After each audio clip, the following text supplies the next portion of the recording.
Hello, નમસ્તે વિદ્યાર્થી મિત્રો. Good morning. આજના ઓનલાઈન લેક્ચરમાં હું આપ સૌનું હાર્દિક સ્વાગત કરું છું.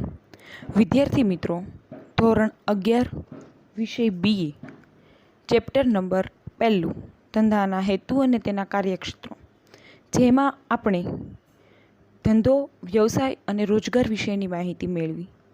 હવે આપણે જોવાનું છે વેપાર એટલે શું અને તેની લાક્ષણિકતાઓ. ધંધા સાથે જોડાયેલા બે પાસા છે, વેપાર અને વાણિજ્ય. વેપાર એટલે શું કે ચીજ વસ્તુ અને સેવાની આપ-લે કરવી. વાણિજ્ય એટલે કે વેપારને સહાયક સેવાઓ, એને કહેવાય વાણિજ્ય. તો કે વેપાર એટલે શું? તો કે બે વ્યક્તિઓ કે દેશ વચ્ચે નફાના હેતુથી વસ્તુ કે સેવાનો નાણાંના બદલામાં વિનિમય કરવો એટલે શું થાય? વેપાર. વેપાર એટલે ટૂંકમાં પૈસા આપીને તમે વસ્તુ કે સેવાનો વિનિમય કરો છો.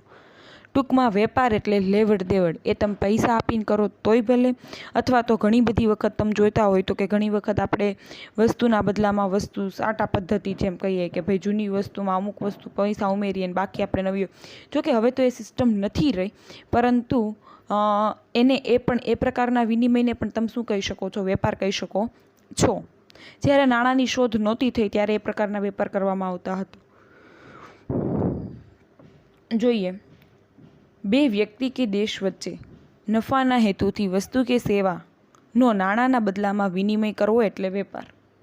વેપારમાં વસ્તુની લેવડ દેવડ નાણાંના બદલામાં થતી હોવાથી કેટલાક તેને ખરીદ વેચાણની પ્રવૃત્તિ પણ કહે છે. કેમ કે તેમાં વસ્તુને ખરીદી કરવાની છે, આપણે તો બદલામાં નાણાં ચૂકવવાના છે. જો વસ્તુનું તમે વેચાણ કરશો તો તમારા બદલામાં નાણાં શું કરવાના છે? તમને મળવાના છે. એટલે વસ્તુ કે એની એટલા માટે આપણે ઘણા લોકો એને ખરીદ વેચાણની પ્રવૃત્તિ પણ કહેવામાં આવે છે. અને જો વસ્તુના બદલામાં વસ્તુ કે સેવાનો વિનિમય થતો હોય, મતલબ કે નાણાંનો વિનિમય થતો નથી, તો તેને શું કહેવામાં આવે છે? સાટા પદ્ધતિ કહેવામાં આવે છે. નાણાંની શોધ નહોતી થઈ ત્યારે પ્રાચીન સમયમાં સાટા પદ્ધતિથી માનવી પોતાની જરૂરિયાતને શું કરતો હતો? સંતોષતો હતો. મતલબ સાટા પદ્ધતિ એટલે શું? તમારે 12થમાં આવશે કે 12થમાં એવી રીતે આવે છે તમારું ચેપ્ટર કે સાટા પદ્ધતિ. ત્રીજા ચેપ્ટરમાં પહેલો જ સવાલ આવશે કે સાટા પદ્ધતિ એટલે શું. તો જેમ ઉદાહરણ તમને આપ બેઝ તો કે કેવી રીતે?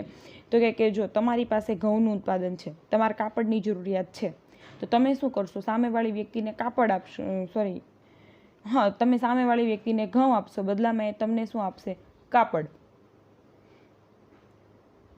તો આવી રીતે જે વસ્તુના બદલામાં વસ્તુનો વિનિમય કરવામાં આવે છે એને શું કહેવામાં આવે છે? સાટા પદ્ધતિ કહેવામાં આવે છે. સામાન્ય અર્થમાં વેપારની વ્યાખ્યા જોઈએ તો કે વસ્તુના બદલામાં નાણાંનો તથા નાણાંના બદલામાં વસ્તુનો વિનિમય એટલે શું? વેપાર. વસ્તુના બદલામાં નાણાંનો અને નાણાંના બદલામાં વસ્તુનો વિનિમય એટલે વેપાર. વિસ્તૃત એટલે કે લાંબી વ્યાખ્યા જોઈએ તો કે નફો મેળવવાના ઉદ્દેશથી માલ ખરીદવો અને તેનું શું કરવું? ફરી વેચાણ કરવું. જેમ કે લાઈક જથ્થાબંધ વેપારી જેવું, કે જથ્થાબંધ વેપારી શું કરે છે? તો કે એ ઉત્પાદક પાસેથી મોટા જથ્થામાં માલ ખરીદશે અને નાના નાના છૂટક વેપારીને માલ પાછું એ ખરીદેલો માલ શું કરશે? વેચશે. દાખલા તરીકે તમે નાણાં ચૂકવીને જીન્સનું પેન્ટ ખરીદો છો, તમે તમારી જરૂરિયાત છે પેન્ટની જરૂરિયાતને સંતોષો છો, તો બીજી તરફ તમને દુકાનદાર શું કરે છે? નાણાં એટલે કે દુકાનદારને નાણાં મળે છે. આમ અને તેમાંથી એ કેટલોક શું કરે છે? નફો મેળવે છે. તેવી જ રીતે તમે વીજળીનું બિલ ભરીને વીજળીની સેવા મેળવો છો, આમાં પણ એવું જ છે કે તમને વીજળી મળે છે, તમારી જરૂરિયાત સંતોષાય છે, બદલામાં તમે શું કરો છો? નાણાં આપો છો. એટલે કે વસ્તુ મેળવવી છે કે સેવા મેળવવી છે, બંનેમાં શું આપવાનું છે? નાણાં જ આપવાના છે. તો એને શું કહેવામાં આવે છે? વેપાર. વેપારના લક્ષણો જોઈએ તો કે વેપારના લક્ષણો, એમાં પહેલું છે બે પક્ષકારો. તો કે વેપારમાં વસ્તુ કે સેવા ખરીદનાર અને વસ્તુ કે સેવા વેચનાર એમ બે પક્ષકાર હોય. એક તો નાણાં ચૂકવનાર અને એક તો નાણાં મેળવનાર. બે પક્ષકાર વગર વેપાર થઈ શકે નહીં. પછી બીજું છે વિનિમયની પ્રવૃત્તિ. તો કે વેપારમાં પક્ષકાર વચ્ચે નાણાંના બદલામાં વસ્તુ કે સેવાની લેવડ દેવડ એટલે કે વિનિમય થવો જરૂરી છે. વસ્તુના બદલામાં વસ્તુનો વિનિમય વેપાર જ ગણાય છે અને તેને લીધે બંનેની જરૂરિયાત શું થાય છે? સંતોષાય છે. કેમ કે આપણે જે વસ્તુ જોઈએ છે એ આપણને સંતોષાય છે અને આપણી પાસે જે વસ્તુ છે એની પાસે નથી, એટલે એની જરૂરિયાત સંતોષાય છે. ક્યારે? સાટા પદ્ધતિ હોય તો. મતલબ શું કે જો અત્યારે તો શું છે કે કોઈ પણ વ્યક્તિ છે ક્યારેય કોઈ પણ વસ્તુ ખરીદ વેચાણની ના જ નથી પાડવાનું. કેમ? તો કે એને એના બદલામાં શું મળવાના છે? નાણાં. અને કોણ વ્યક્તિ એવો હોય કે જેને નાણાંની જરૂરિયાત હોય નહીં? એને નાણાંની જરૂરિયાત ના હોય એવું તો કોઈ દિવસે શક્ય છે જ નહીં. એટલા માટે જો પહેલાં કેવું હતું કે નાણાંની શોધ નહોતી થઈ એટલે વસ્તુના બદલામાં વસ્તુ કે સેવાનો શું કરવામાં આવતો? વિનિમય કરવામાં આવતો. તો કે વસ્તુના બદલામાં વસ્તુ કે સેવાનો જ્યારે વિનિમય કરવામાં આવતો ત્યારે શું થતું? તમારી પાસે જે વસ્તુ છે એ તમે સામેવાળી વ્યક્તિને દો છો એટલે તમારે જે જોઈએ છે એ તમને મળે, એટલે તમારી જરૂરિયાત સંતોષાય, સામેવાળી વ્યક્તિની જરૂરિયાત પણ શું થતી હોય છે? સંતોષાતી હોય છે. તો આવી રીતે જે વિનિમય કરવામાં આવતો, એટલે મતલબ વેપારમાં શું છે? ટૂંકમાં વિનિમય છે. વસ્તુના કે સેવાના બદલામાં શું કરવાનો? વિનિમય જ કરવાનો છે. એટલે વસ્તુ કે સેવાના બદલામાં નાણાંનો વિનિમય થાય તો એને વેપાર જ કહેવાય. વસ્તુ કે સેવાના બદલામાં વસ્તુનો વિનિમય થાય તો પણ એને શું કહેવામાં આવે છે? વેપાર. આર્થિક પ્રવૃત્તિનો એક ભાગ. તો કે વેપાર છે એ આર્થિક પ્રવૃત્તિનો એક ભાગ છે. વેપારમાં વસ્તુ વેચનારનો ઉદ્દેશ નફો મેળવવાનો હોય છે અને કેટલાક વ્યવહાર વેચનાર વ્યક્તિ નફો ન કરે તો પણ એ શું કહેવાય? વેપાર જ કહેવાય. મતલબ કે ઘણી વખત વેપારમાં ભલે નફો નથી કરતું પણ મૂળગા ભાવે કદાચ વેચતું હોય તો પણ શું કહેવાય? એને વેપાર જ કહેવાય. કારણ કે તેનો ઉદ્દેશ વધુને વધુ શું કરવાનો હોય છે? ગ્રાહકને આકર્ષિત કરવાનો હોય છે. મતલબ ભલે ને બધા મૂળગા કરતાં એટલે વધારે ઓછો નફો કરે અથવા તો ડિસ્કાઉન્ટ આપે તો બીજી વસ્તુમાં એ નફો પાછો સામો એટલો મેળવી લે. તો કે આ જે પ્રવૃત્તિ છે એટલે એના માટે એને ટૂંકમાં કે નફો કમાવાની પ્રવૃત્તિ છે. કોઈ દાન વ્યવહાર કે સામાજિક પ્રવૃત્તિ કોઈ કરતું નથી. એટલા માટે વેપાર છે એ આર્થિક પ્રવૃત્તિ છે અને આર્થિક પ્રવૃત્તિનો એ એક શું છે? ભાગ છે. વેપારમાં વસ્તુ વેચનારનો ઉદ્દેશ નફો મેળવવાનો હોય છે. કેટલાક વ્યવહારમાં વેચનાર વ્યક્તિ નફો ન કરે તો પણ તેને શું કહેવામાં આવે છે? વેપાર જ કહેવાય. કારણ કે તેનો ઉદ્દેશ વધુને વધુ ગ્રાહકને શું કરવાનો છે? આકર્ષિત કરવાનો હોય છે. એટલા માટે એ ડિસ્કાઉન્ટ કરીને તમને શું કરાવતા હોય છે? બોલાવે ગ્રાહકોને.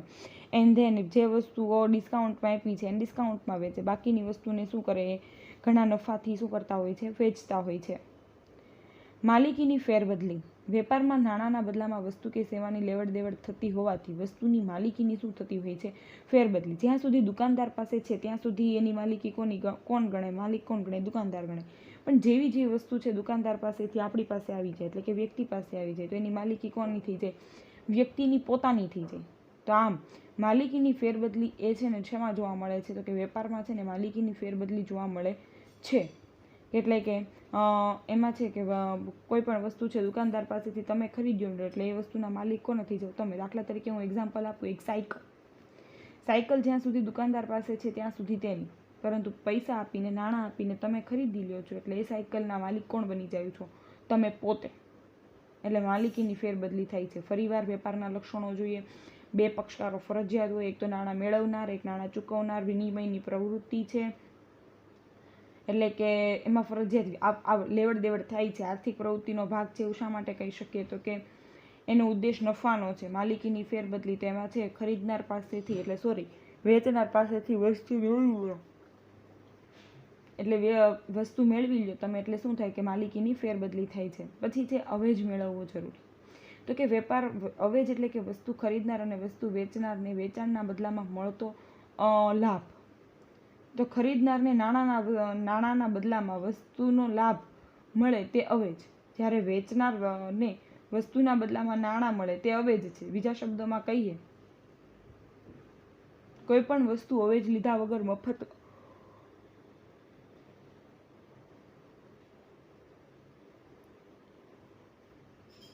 મફત આપી હોય તો તેને શું કહેવામાં આવે છે? કોઈ પણ વસ્તુ છે અવેજ લીધા વગર માટે મફત આપી હોય તો એને શું કહેવામાં આવે છે? અવેજ કહેવામાં આવે છે. બક્ષિસ કે ભેટ કહેવામાં આવે છે. ફરીવાર અવેજ એટલે શું? કે બદલામાં કંઈક મળવું જોઈએ. તમે જો વસ્તુ ખરીદો છો તો વસ્તુ તમને મળે છે તો સામેવાળી વ્યક્તિને નાણાં મળવા જોઈએ બદલામાં. બદલામાં કોઈ વસ્તુ હોય ને એને અવેજ કહેવાય. તો કે જો તમને ધારો કે નાણાં મળે છે તો સામેવાળી વસ્તુને તમારી પાસેથી કાં તો સેવા મળવી જોઈએ કાં તો વસ્તુ મળવી જોઈએ. અને જો મફતમાં આવું કામ કરવામાં આવે તો એને વેપાર કહેવાય નહીં. એને શું કહેવાય? બક્ષિસ કહેવાય. અથવા તો ભેટ કહેવાય, ગિફ્ટ કહેવાય. કારણ કે આપણે મફતમાં એ જ વસ્તુ મળે. બાકી તો બધી વસ્તુમાં શું કરવું પડે? પૈસા ચૂકવવા પડે. મીઠા જેવી મીઠાની વસ્તુ ચૂકવવા માટે પણ તમારે શું કરવું પડે છે? પૈસા ચૂકવવા પડે છે. પછી છે સાતત્ય. તો કે નાણાંના મતલબ ટૂંકમાં નાણાંના બદલામાં વસ્તુ અને કાં તો વસ્તુના બદલામાં નાણાં, સામસામે બંને પક્ષને કંઈક ને કંઈક મળતું હોવું જોઈએ. પછી છે સાતત્ય. તો કે નાણાંના બદલામાં વસ્તુ વિનિમય અંગેનો કોઈ એક બે વ્યવહારને વેપાર કહી શકાય નહીં. એટલે મતલબ કે એક જ વખત તમે વસ્તુ વેચો છો એને તમે વેપાર ન કહી શકાય. બે વખત વસ્તુ વેચો છો એને કંઈ વેપાર કહી શકાય નહીં. હા, પરંતુ વર્ષ દરમિયાન 2-3 વાર પસ્તીનું વેચાણ કે જૂના ફર્નિચર છે, ટીવીનું વેચાણ છે, આ બધા હોવા છતાં એ વેપાર ગણી શકાય નહીં. કારણ કે આમાં છે ને શું છે કે ભલે તમે વર્ષ દરમિયાન 2-3 વાર શું કરો છો? પસ્તીનું વેચાણ કરો છો, તમે એનો વેપાર કરો છો એવું ન કહી શકાય. એ તો આપણે અંગત રીતે શું કરી દીધું છે? વેચી દીધું છે. ટીવીનું વેચાણ કરો છો, ભલે નાણાં વસ્તુમાં મળે છે તો પણ એને વેપાર ગણાવી શકાય નહીં. કારણ કે વેપાર એટલેમાં સતત આ વસ્તુનું સાતત્ય જળવાવું જોઈએ. મતલબ કે કરિયાણાનો દુકાનનો વેપારી છે એને વેપાર કર્યો કહેવાય. કેમ? તો કે રોજ વસ્તુનું વેચાણ કરે છે. કોઈ 1 દિવસ 2 દિવસ 3 દિવસ પૂરતું એ વેચાણ કરતો નથી. એટલા માટે એમાં છે ને હંમેશા 1-2 વ્યવહાર થાય તો એને વેપાર કહી શકાય નહીં. આપણે વસ્તીનું છે એટલે મતલબ આપણે આપણી ઘરની કોઈ ચીજ વસ્તુનું વેચાણ કરીએ છીએ તો એ વેપાર ન કહેવાય. પરંતુ એની એ વસ્તુનું ઉત્પાદન રોજે થવું જોઈએ તો એને શું કહેવામાં આવે છે? વેપાર કહેવામાં આવે છે. પછી છે વસ્તુ અને સેવા. તો કે વેપાર નાણાંના બદલામાં માત્ર વસ્તુ નહીં પરંતુ સેવાનો પણ વિનિમય થઈ શકે. જેમ કે બેન્કિંગ છે, વખાર છે, વીમો છે, એજન્ટ છે, પછી શિક્ષણ છે. આ બધું શું છે કે સેવા છે અને છતાં એ નાણાંના બદલામાં થાય છે તો એને વેપાર કહી શકાય. એટલે એવું જરૂરી નથી કે વસ્તુ કે વેપારમાં ફક્ત ને ફક્ત નાણાંના બદલામાં તમે વસ્તુનું જ વેચાણ કરી શકો. વેપારમાં તમે નાણાંના બદલામાં સેવાનું પણ શું કરી શકો છો? વેચાણ કરી શકો છો. એટલે એને પણ તમે શું કહી શકો છો? વેપાર કહી શકો છો. એમાં કોઈ એવું ના કહી શકાય કે જેમ કે આપણે ટીચર્સની સેવા છે તો તમે ભણો છો તો બદલામાં તમને શું મળે છે? તો કે બદલામાં તમને છે ને ટીચિંગ મળે છે ને બદલામાં તમે પાછા અમને નાણાં ચૂકવો છો. તો આ પણ એક પ્રકારનો વેપાર છે. બેન્કિંગમાં પણ એવું છે. બેન્કિંગ આપણને જુદી જુદી સેવા આપે છે. આપણી થાપણો સ્વીકારે છે, આપણને લોન આપવાનું કામ કરે છે. તો આ બધી જુદી જુદી સેવાઓ કરે છે. નેટ બેન્કિંગની સુવિધા આપે છે. તો બદલામાં આપણે એને નાણાં ભાડું આપણે ચાર્જીસ ચૂકવીએ જ છીએ ને. તો એ પણ પ્રકારનો વેપાર છે. વાહન વ્યવહાર છે તો આપણને એક જગ્યાએથી બીજી જગ્યાએ જવા મળે છે પણ મફતમાં કોઈ લઈને જ જતું. આપણે હંમેશા એને શું કરવા પડે છે? નાણાં ચૂકવવા પડે છે. તો એ પ્રકારનો પણ એક પ્રકારનો વેપાર છે. વખાર. તો કે તમે ગોડાઉન આપણે જેને કહીએ કે બધાની પાસે હોય એ જરૂરી નથી પણ જેની પાસે નથી એ વ્યક્તિ બીજાના ગોડાઉનમાં પણ શું કરતું હોય છે કે પોતાના માલસામાનને સાચવતું હોય છે. તો એ સમયે એ લોકોને કંઈ ફ્રીમાં ન સાચવવા દે કે વાંધો નહીં તમારી પાસે નથી તો અમે તમારી ભાવનાઓને સમજીએ છીએ નાલ્યો લઈ જાવ એમ. એવું કોઈ આપણને દાનવીર મળવાનું નથી. એટલે એ શું કરે છે? એટલે મતલબ કે એને છે ને ભાડું વખારમાં વસ્તુ રાખવા માટેનું પણ શું કરવું પડે છે? ભાડું ચૂકવવું પડે છે. તો આપણે એને શું કહી શકીએ કે વિનિમય એક પ્રકારનો વેપાર જ કહેવાય. એવી જ રીતે વીમો. તો આ બધું છે ને એક પ્રકારનો વ્યવહાર છે. આવી બધી જે સેવાઓ આપતી જે સંસ્થાઓ છે એ પણ એક પ્રકારનો શું કરે છે? વેપાર જ કરે છે એમ કહી શકાય. વેપાર એક કાયદેસરની પ્રવૃત્તિ છે અને કાયદેસરની પ્રવૃત્તિ હોય, એનું જ ઉત્પાદન થતું હોય અને એની જ ખરીદી વેચાણ થતું હોય તો આપણે એમ કહી શકીએ કે શું છે? વેપાર છે. એટલે કે વેપાર થાય છે એવું કહી શકીએ. પરંતુ જો દારૂનું, ગાંજો, અફીણ, ચરસ આ બધી નશીલા પદાર્થો જે છે એનું જો વેચાણ કરવામાં આવે તો એ કાયદેસરની પ્રવૃત્તિ નથી તો એને વેપાર કહી શકાય નહીં.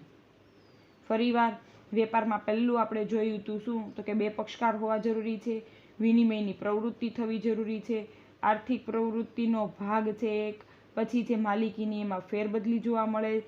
એટલે કે જ્યાં સુધી ખરીદનાર ખરીદી લે એટલે ખરીદીની જે વેચનાર વ્યક્તિ છે એની માલિકી ત્યાં પતી જાય, ખરીદનારની માલિકીનો થઈ જાય. પછી હવે જ કંઈક ને કંઈક મળવું જરૂરી છે. સતત સાતત્ય એટલે કે સતત થવી જોઈએ આ પ્રવૃત્તિ.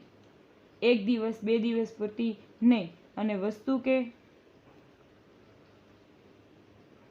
સેવા નો પણ એટલે વસ્તુનો જ નહીં પરંતુ સેવાનો પણ વિનિમય થઈ શકે અને કાયદેસરની પ્રવૃત્તિ હોવી જોઈએ તો જ એને વેપાર કહી શકાય. હવે છે વાણિજ્ય. વાણિજ્ય જોઈએ તો કે તેની લાક્ષણિકતાઓ જણાવો. તો કે વાણિજ્ય એટલે શું? તો કે વેપાર સાથેની સહાયક જે સેવાઓ છે એને વાણિજ્ય કહેવાય. જો કે વેપાર અને વાણિજ્ય એ બે પરસ્પર એક સાથે સંકળાયેલા પાસા છે પરંતુ બંનેમાં બહુ બધો ડિફરન્ટ છે. બંને એક નથી.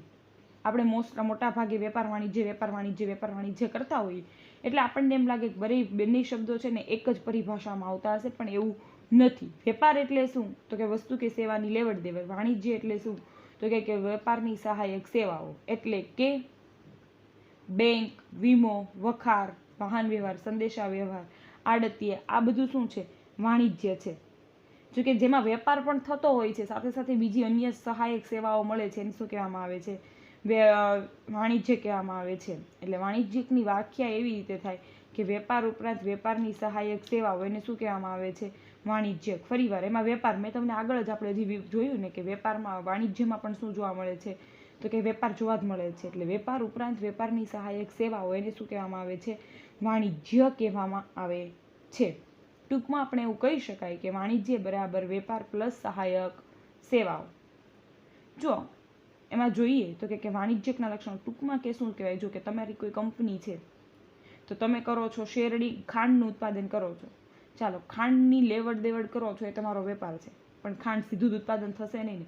તમારે કાચા માલ તરીકે શેરડી છે એ લાવવી પડશે, યંત્રો લાવવા પડશે. અને શેરડી કંઈ ઉડીને તો તમારા ધંધામાં આવવાની નથી.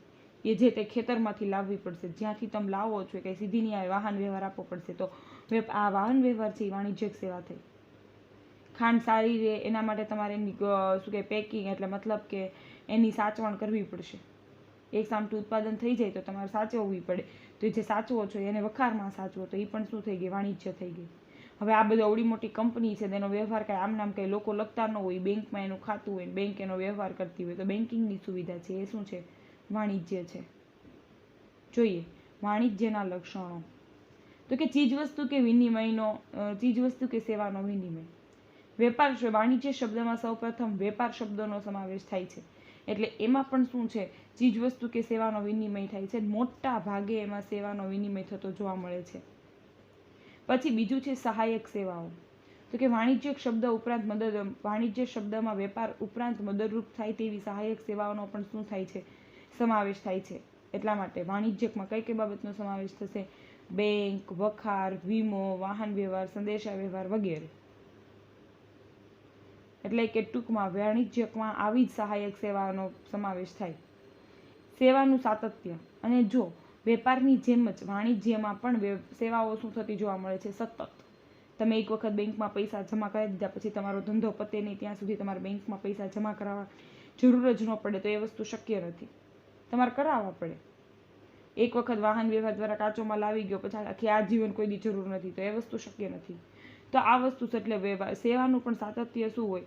જળવાઈ રહેવું પડે. એટલે સતત થતી હોવી જોઈએ. પછી ક્યારેક તમે ફરવા જાઓ છો, ફાર્મમાં એક ટેમ્પો બાંધીને ગયા, તો એને કાંઈ વેપાર વાણિજ્ય કહેવાય નહીં. સતત તમારા ધંધાકીય એકમ માટે થતું હોય તો એને વાણિજ્ય કહેવાય.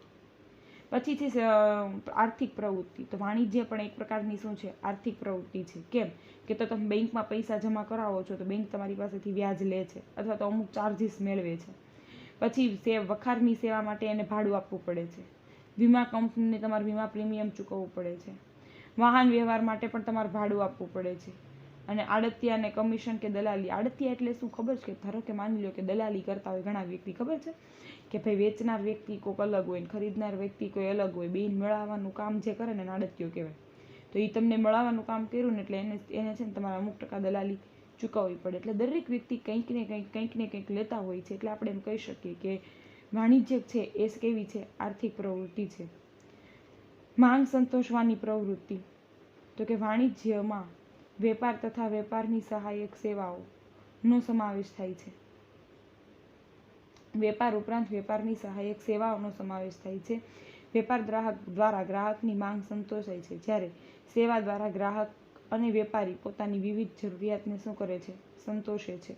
એટલે વેપાર અને વેપારની સહાયક સેવાઓ. તો કે એમાં જો ગ્રાહકની માંગને સંતોષાય છે અને વાણિજ્યમાં જે જુદી જુદી સેવાઓ મળે છે એના દ્વારા ગ્રાહક શું કરે છે?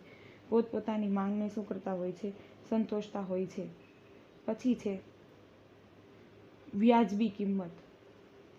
તો કે વેપારની સહાયક સેવાઓ જો વ્યાજબી કિંમત મળે તો વેપારની પ્રવૃત્તિ દ્વારા ગ્રાહકને વ્યાજબી કિંમતે વસ્તુ મળે છે. એટલે કે વેપારની સહાયક સેવાઓ એને શું કહેવાય? તો કે વેપારને સહાયક સેવા જો વ્યાજબી કિંમતે મળે તો ગ્રાહકને પણ કેમ? તો કે જો વાહન વ્યવહાર ખર્ચ ઓછો હોય તો વસ્તુની પડતર ઓછી થાય, તો ગ્રાહક પાસેથી ઓછા પૈસે વ્યક્તિ ઉત્પાદક શું કરી શકે, વસ્તુ ખરીદી શકે. વીમા પ્રીમિયમ ઓછું હોય, બેન્કિંગ સેવાના વ્યાજના દર ઓછા હોય. તો કે વેપારની વાણિજ્યિક સેવાઓમાં જો સસ્તું પડે એટલે કે સસ્તી મળતી હોય તો પછી વસ્તુની કિંમત પણ કેવી થાય, ઓછી કિંમતે ઉત્પાદન એનું કરી શકાય. સમજાય છે? પછી છે 8મું છે સામાન્ય સમય ઉપયોગિતાનું સર્જન. કેમ? તો કે વેપારમાં છે તમે વસ્તુનો શું કરી શકો છો, સંગ્રહ કરી શકો છો.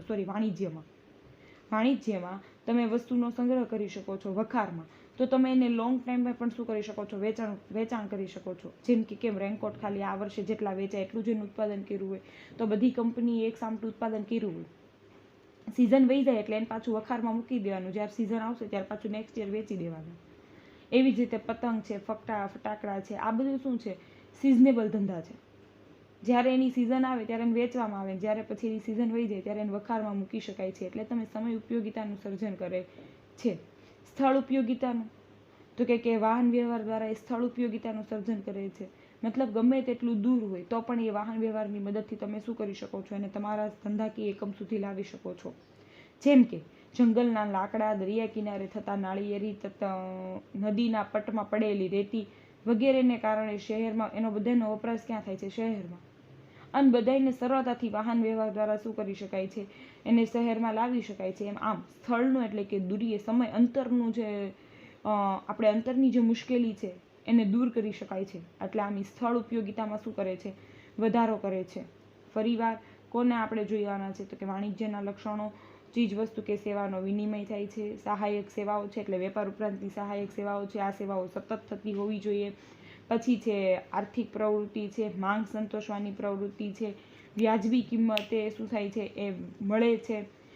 અને જો વ્યાજબી કિંમતે મતલબ સેવાઓ મળે, વાણિજ્ય મળે તો વ્યક્તિ છે એની વસ્તુની કિંમત પણ શું કરી શકે, વ્યક્તિ ઓછી કરી શકે. મતલબ વ્યાજબી કિંમતે એને વેચી પણ શકે. અને વેપાર છે એમાં સમય ઉપયોગિતાનું સર્જન કરે અને સ્થળ ઉપયોગિતાનું પણ સર્જન કરે. સમય ઉપયોગિતાનું સર્જન કરે એટલે કે તમારે એમ યાદ રાખવાનું, સિઝનેબલ ધંધા પછી પૂરા થઈ જાય એટલે તમે એને સંગ્રહ કરી શકો. એટલે સમય ઉપયોગિતા અને સ્થળ ઉપયોગિતા એટલે ગમે ત્યાં હોય ત્યાંથી તમે એને લાવી શકો. એટલા માટે સ્થળ ઉપયોગિતાનું સર્જન કરશે. વિદ્યાર્થી મિત્રો, આ વિડીયોમાં આપણે અહીં સુધી રાખીએ. નેક્સ્ટ વિડીયોમાં ઉદ્યોગના જે પ્રકાર છે એની માહિતી મેળવીશું. Thank you.